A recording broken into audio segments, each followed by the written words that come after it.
ওকে, তো ক্লাস শুরু করছি। ক্লাস শুরু করতে করতে আমরা না হয় কথা বলি। আজকে আমরা সায়েন্স ক্লাস করব, ঠিক আছে? আমরা সায়েন্স নিয়ে আমরা চর্চা করতে থাকবো। সায়েন্সের মানে বিভিন্ন রকমের কোশ্চেন যেগুলো পরীক্ষাতে আসছে, এবং আমি আলোচনা করব, তোমরা অ্যান্সার বলবে, আর একটু স্পিডি থাকার চেষ্টা করবো আমরা সবাই, আর ভয়ঙ্করভাবে আমরা গতিশীল অবস্থায় আমরা চেষ্টা করব, ঠিক আছে? তো আর সামনের পরীক্ষার জন্য তোমরা খুব ভালো করে মানে রেডি হও, ঠিক আছে? ঠিক আছে, তো ভালো করে রেডি হও, কারণ তোমরা যা পড়েছো অনেক পড়ে ফেলেছো। এই চাকরির জন্য এনাফ ইজ এনাফ পড়ে ফেলেছো। এখন শুধু revision revision revision revision and revision, আর কিচ্ছু নেই জগতে, ঠিক আছে?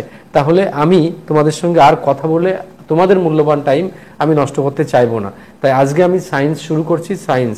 ওকে, তো আমি ক্লাসটা স্টার্ট করছি প্রিয় স্টুডেন্ট। এখন থেকে ক্লাসটা স্টার্ট করলাম। মাই ডিয়ার স্টুডেন্ট, ক্লাস আমরা স্টার্ট করলাম।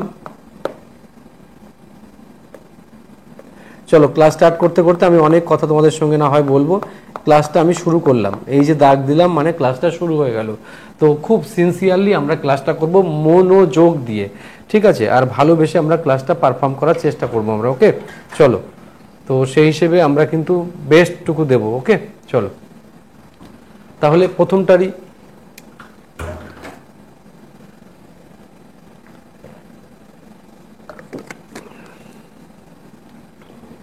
ওকে, চলো আমরা স্পেশাল কিছু কোশ্চেন নিয়ে ডিসকাস করছি। আমরা দেখো, what will be the average power required lift an object, 80 কেজির একটা বস্তুকে 40 মিলিমিটার উঁচুতে তুলবো কত 50 সেকেন্ডে। তাহলে g equal to 10 metre per second রয়েছে। এই অঙ্কটা আমি বহুবার করিয়েছি তোমাদের, বহুবার করিয়েছি। তাহলে অঙ্কটা করে ফেলো তোমরা, নিশ্চয়ই প্রত্যেকে পারবে অঙ্কটা। এই টাইপের অঙ্ক পরীক্ষাতে আসবেই, কেউ আটকাতে পারবে না। M G H by T, তাই তো? এম কত এখানে স্যার? এম হচ্ছে 80 কেজি। জি কত sir?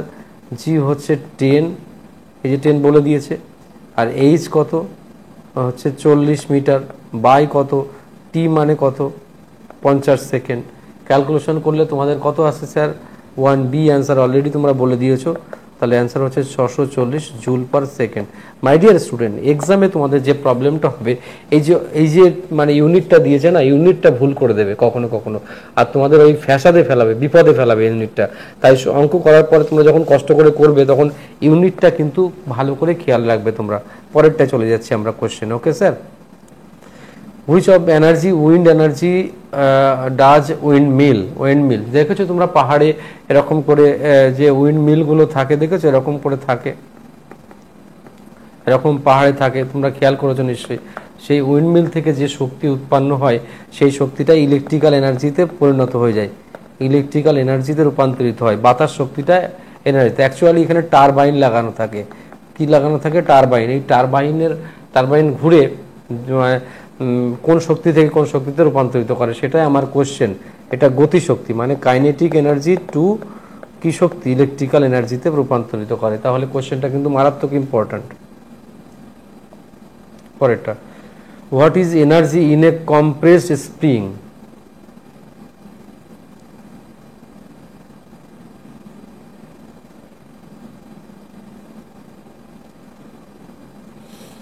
What is energy in a compressed spring?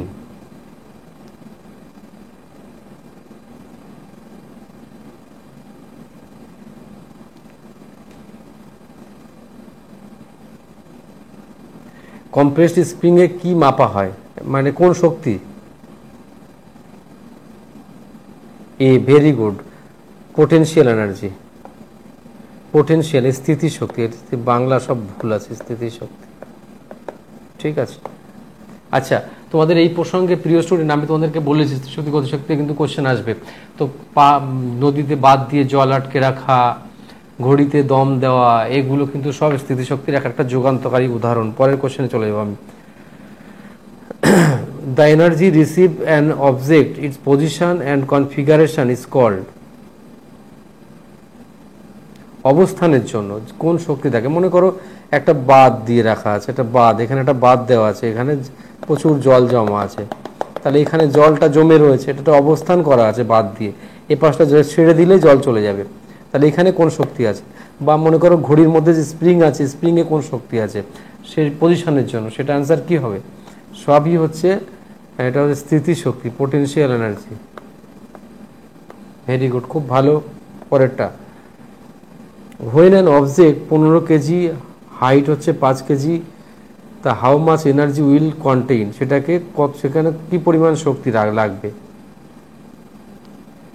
তোমরা জানো যে পি পোটেনশিয়াল এনার্জি এটা, আর mgh তার ফর্মুলা। তাহলে এম কত, এম হচ্ছে এখানে স্যার কত 15 কেজি, জি হচ্ছে 9.8, এইচ কত স্যার, এইচ হচ্ছে 5 মিটার। তাহলে অ্যান্সারটা তোমরা নিশ্চয়ই করে ফেলে যতক্ষণে, কত হচ্ছে 5, বল 5D is the right answer, 735 joule. আশা করি বুঝতে পারছো, বোঝানোর তোমরা অনেক অ্যাডভান্স, তোমরা অনেকটাই ভালো পারছো। ওকে, পরের কোশ্চেনে চলে যাবো আমি। The rate of change momentum of an object proportional to the applied unbalanced force direction of the force. What is the rule known? হ্যাঁ, এই কোশ্চেনটা কিন্তু খুব ইম্পর্ট্যান্ট কোশ্চেন, এটা নিয়ে আমরা অনেক ডিসকাস করব। তা 5 নম্বরের অ্যান্সার, 6 নম্বরের অ্যান্সারটা তোমরা একবার বলতে পারবে আমায়? নিউটনের কোন ল এটা?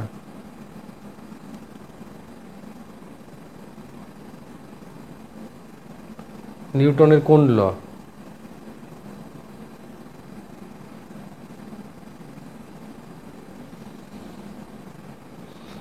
নিউটনের কোন ল বলো স্যার?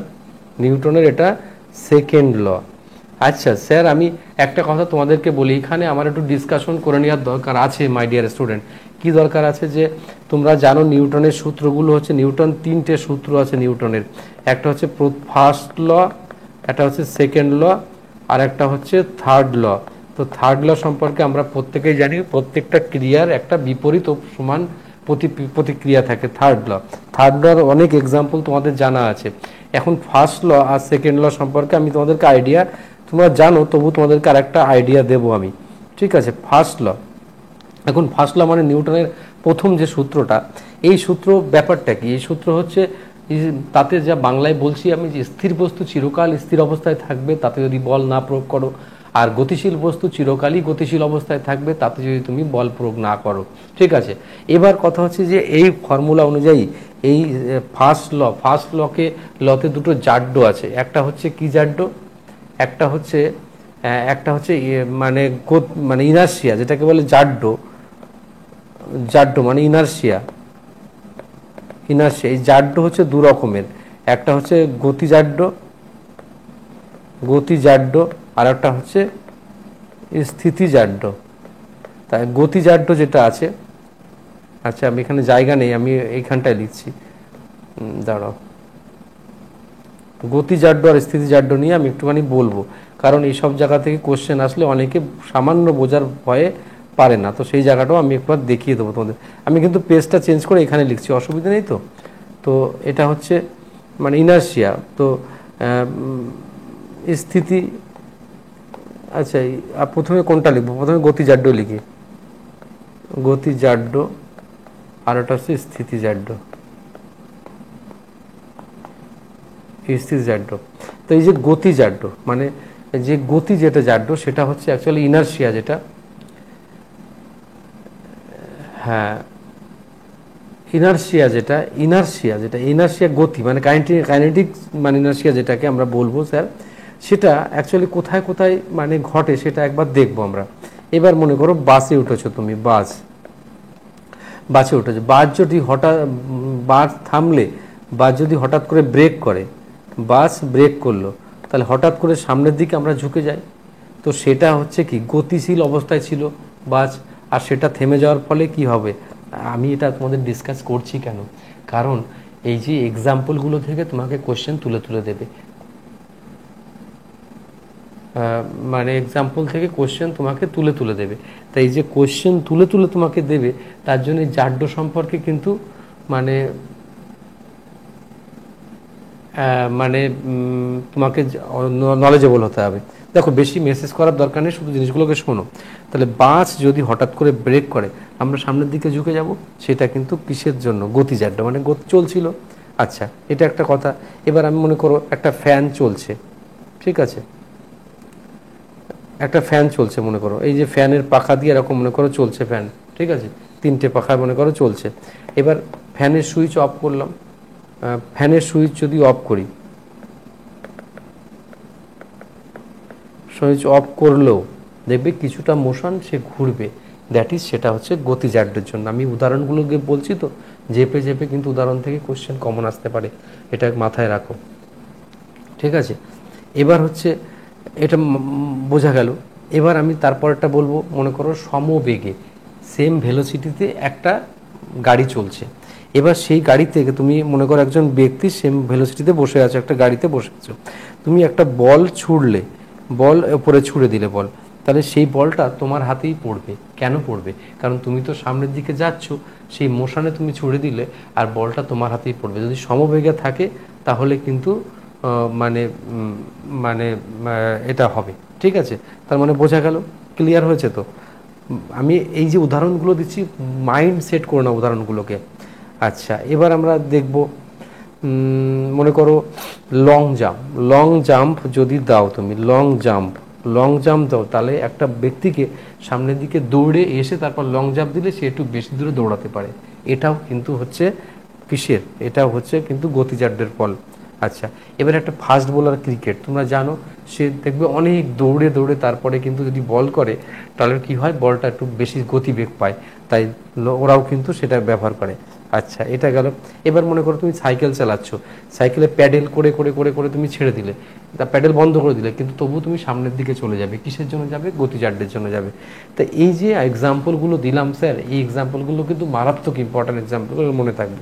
এবার স্থিতিজাড্যের কথা যদি বলি আমি, বাস হঠাৎ দাঁড়িয়ে আছে, হঠাৎ করে যদি চলতে শুরু করে বাস, তাহলে তুমি বসেছিলে বা দাঁড়িয়েছিলে, তুমি দেখবে পড়ে পিছন দিকে পড়ে যাওয়ার ইয়ে করবে, তা সেটা কিন্তু স্থিতিজাড্য, মানে তুমি সেখানে থাকতে চাইবে।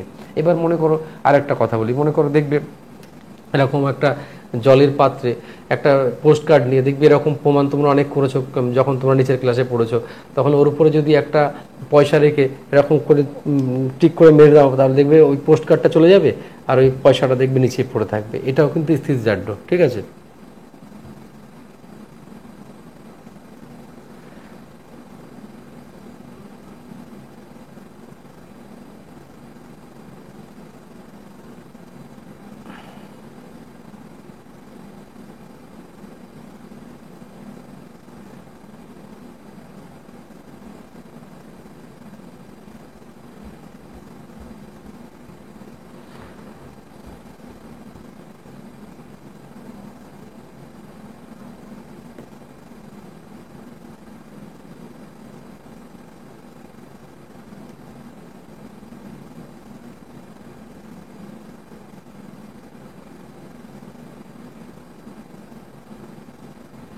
হুম।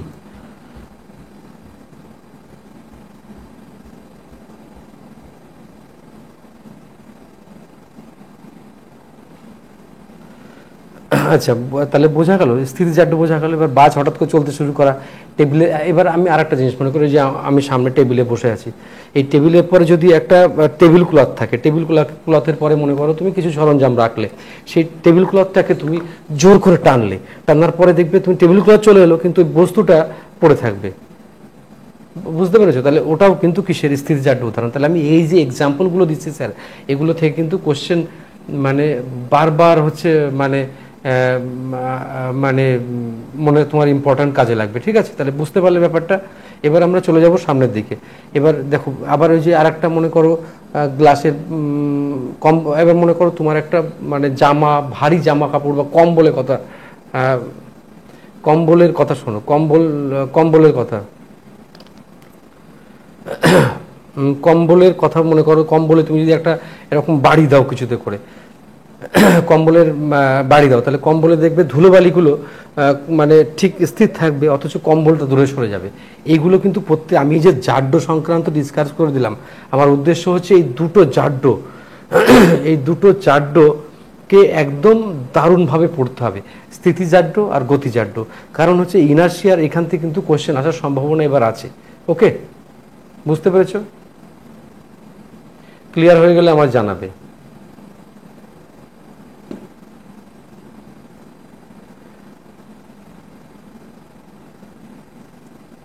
বোঝা গেল? ক্লিয়ার? পরেরটা চলে যাচ্ছে আমি কোশ্চেন। তাহলে এইটা কিন্তু আমাদের পড়বো আমরা।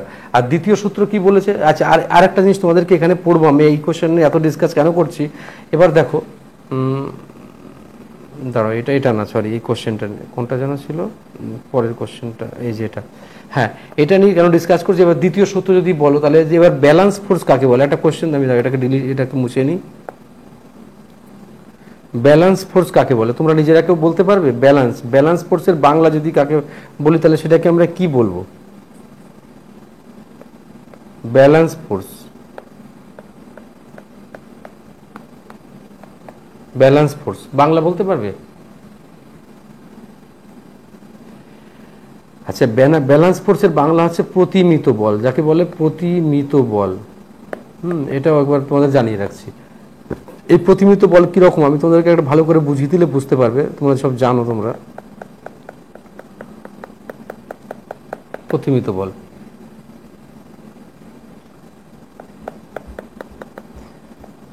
ঠিক আছে? এই যে প্রতিমিত বল মানে কি, তোমাকে আমি একবার ভালো করে বুঝে নাও, ভালো করে।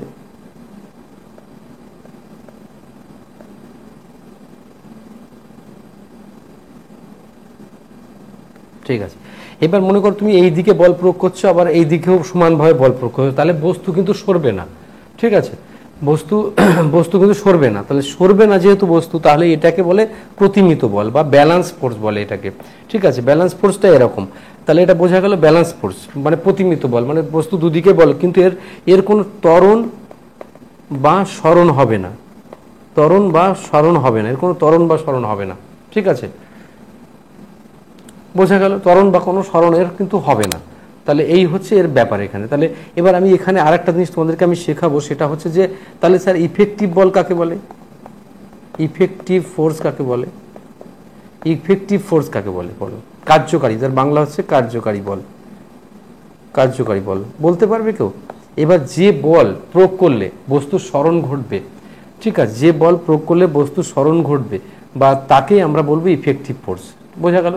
তাহলে ইফেক্টিভ ফোর্স বা ইফেক্টিভ ফোর্সের আরেকটা নাম হচ্ছে কার্যকারী বল। আমি এই যে ডিসকাস করে দেওয়ার উদ্দেশ্য হচ্ছে আরেকবার মানে তোমাকে মনে করিয়ে দেওয়া।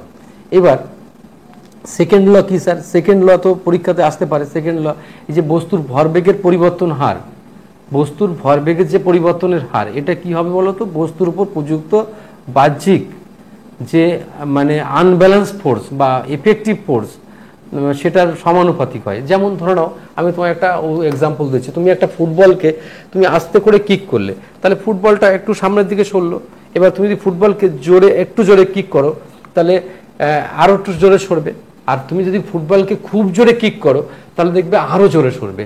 তা এই যে ব্যাপারটা ঘটছে, তার মানে ত্বরণ বেশি উৎপন্ন হবে। তাই জন্য এই ফর্মুলা হচ্ছে P = mf, P = mf। এই জন্য, বুঝতে পেরেছো ব্যাপারটা? তা আচ্ছা, এখানে আরেকটা জিনিস তোমরা আমায় অ্যান্সার দেবে। তুমি বলো তো স্যার আরেকটা অ্যান্সার, ফোর্সের অ্যাবসলিউট ইউনিট কি? ফোর্সের পরম একক কি? ফোর্সের পরম একক কি? তাড়াতাড়ি করে বলবে। ফোর্সের পরম এককটা কি হবে বলতে পারবে কেউ? ফোর্সের পরম একক সিজিএস লেখো, সিজিএস লেখো ডাইন। ঠিক আছে, আর এসআইতে লেখো হচ্ছে নিউটন পরম একক। পরীক্ষাতে কিন্তু বারবার আসে। আরও একটা কোশ্চেন বারবার আসতে পারে যে 1 নিউটন সমান কত ডাইন? 10⁵ ডাইন। আমি একটা কোশ্চেন নিয়ে এত ডিসকাস করার আমার উদ্দেশ্য হচ্ছে অনেক কিছু, যে আমরা আরেকবার আমাদের মনের কাছে সব বুঝে নিলাম। তাহলে আমি এখানে এই কোশ্চেনে নিউটনের প্রথম সূত্র, দ্বিতীয় সূত্র, এবার জাড্য, গতিজাড্য, স্থিতিজাড্য বা কার্যকারী বল বা ব্যালেন্স ফোর্স, এগুলো নিয়ে আমরা ডিসকাস করে নিলাম একবার, যেটা আমাদের পরবর্তীতে ভীষণ কাজে লাগবে। চলে যাচ্ছে আমি পরের কোশ্চেনে। একটা স্প্রিং ব্যালেন্সে যন্ত্র যা সাধারণ কোনো বস্তুর উপর কাজ করে, কি অ্যান্সার কি হবে বলো? 7, অ্যান্সার কি হবে? তাড়াতাড়ি বলতে হবে। দেখো, মানে একটা স্প্রিং ব্যালেন্স যদি না হয়ে সাধারণ তুলা যন্ত্র হতো, সাধারণ তুলা যন্ত্র, এটা দিয়ে কি মাপা হয়? সাধারণ তুলা যন্ত্র দিয়ে মাপা হয় ভর, মাপা হয় মাস, মাপা হয় সাধারণ তুলা যন্ত্র দিয়ে। আর যখনই স্প্রিং ব্যালেন্স বলবো তখন সেটাকে বল মাপার জন্য ব্যবহার করা হয়। সেটাকে, এটা নয় বাবু, সি অ্যান্সার হবে। এটা মাস হবে না, মাস হচ্ছে সাধারণ তুলা যন্ত্র যদি হয় মাস, আর হচ্ছে সি হবে বেসিক্যালি অ্যান্সার আমার, আমি যতদূর মনে।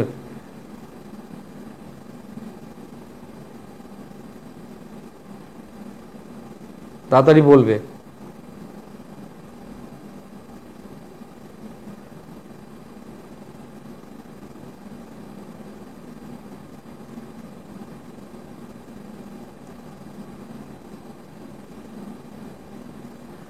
আমি তো সেটাই মানে বস্তুর ভর মাপার জন্য সাধারণ তুলা যন্ত্র, এটা ওয়েট মাপার জন্য, ওয়েট ওয়েট অ্যাকচুয়ালি ওয়েট মানে কি, ওয়েট মানে হচ্ছে বল তো স্যার, ওয়েট মানে বল, বল মানে ফোর্স, ফোর্স না মনে করো তোমার কোথাও মনে করো চাঁদের এখানে পৃথিবীতে একটা বস্তুর ওজন মনে করো 60 কেজি, তা চাঁদে গিয়ে তার 1/6 হয়ে যাবে, তাহলে 10 কেজি হয়ে যাবে চাঁদে গিয়ে, তাহলে চাঁদে ওজনটা কমছে কিন্তু চাঁদে ভর কমছে না, বুঝেছো ব্যাপারটা এইটা, ওয়েট বা ফোর্স। হ্যাঁ, এই সব ভুল তোমরা তো প্রত্যেকেই করে ফেলছিলে, তাহলে এটা কেন করবে বলো, এর ক্ষমা তোমাদের কি করে করবো আমি বলো, এর ক্ষমা তো করা উচিত না।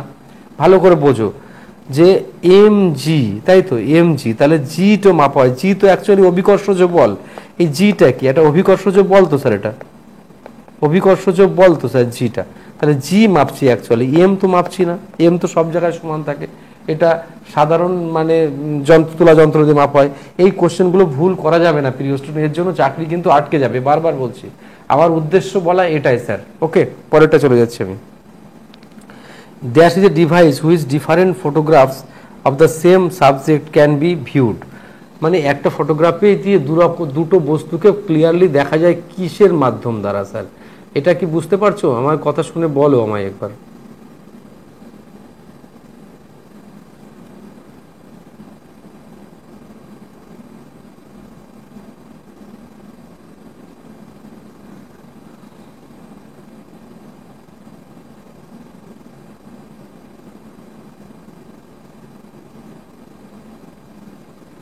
এটার অ্যান্সার হচ্ছে স্টিরিওস্কোপ। স্টিরিওস্কোপ কীরকম, যেরকম মানে আজকাল দেখবে 3D সিস্টেম, মনে করো কোনো একটা বস্তুকে তুমি দেখতে চাও, দেখবে আজকাল যা অ্যাডভার্টাইজমেন্টের ক্ষেত্রে বা স্টেশনে যদি তুমি যাও দেখবে অ্যাডভার্টাইজমেন্ট এমন করা আছে যেন 3D ডাইমেনশনে তুমি দেখছো। এই যে ব্যাপারটা একসঙ্গে দুটো বস্তুকে ক্লিয়ারলি ভিউ করার জন্য যে পথ সেটা হচ্ছে স্টিরিওস্কোপ, মনে থাকবে। ডি না, এটা হচ্ছে এ, পরেরটা। দ্য প্রসেস অফ শিপিং, জলকে শিপিং মানে চুয়ানো, চুয়ানো, জল যখন চুয়ায় মাটিতে, তা সেই পদ্ধতিতে চুয়ে মাটিতে গ্রাউন্ডে প্রবেশ করে, এই ভূপৃষ্ঠের উপর জল ফেললে সেই জল যদি তুমি চুয়ে চুয়ে কোথায় চলে যাবে, আবার ভূপৃষ্ঠের নিচে চলে যাবে, সেই পদ্ধতিটাকে কি বলা হয়, ইনফিল্টারেশন বলা হয়, অনুপ্রবেশ বা ইনফিল্টারেশন বলা হয়। আর অ্যাকুফায়ার কি, অ্যাকুফায়ার হচ্ছে রকে যখন শিলাখণ্ডে যখন কি থাকে, শিলাখণ্ডে জল থাকলে, জলের স্তর যখন থাকে শিলাখণ্ডে তখন তাকে অ্যাকুফায়ার বলে। আর ইনফিল্টারেশন হচ্ছে জলের গভীরে আস্তে আস্তে চুয়াতে চুয়াতে জল যদি জলের মানে গ্রাউন্ডে চলে যায় তো সেটাকে আমরা বলবো ইনফিল্টারেশন। ওয়েল মানে তো তোমরা খুব জানো, ঠিক আছে। পরের কোশ্চেনে চলে যাচ্ছি আমি। Which of the following principal related solar power system, photovoltaic cell, হ্যাঁ photovoltaic cell is the right answer হবে, হ্যাঁ ঠিক ঠিক, ফটোভোল্টেইক সেলই হবে, আমি অনেকবার করিয়েছি এটা। আচ্ছা এবার আমি কিছু আজকের ক্লাস আমার এখান থেকে শেষ করলাম আমি, ভালো থেকো, অনেক পড়াশুনো করো, আর সম্পূর্ণরূপে তপবন স্টাডি সেন্টার তোমাদের সাথেই রয়েছে, ঠিক আছে, বেস্ট অফ লাক, ভালো থেকো তোমরা।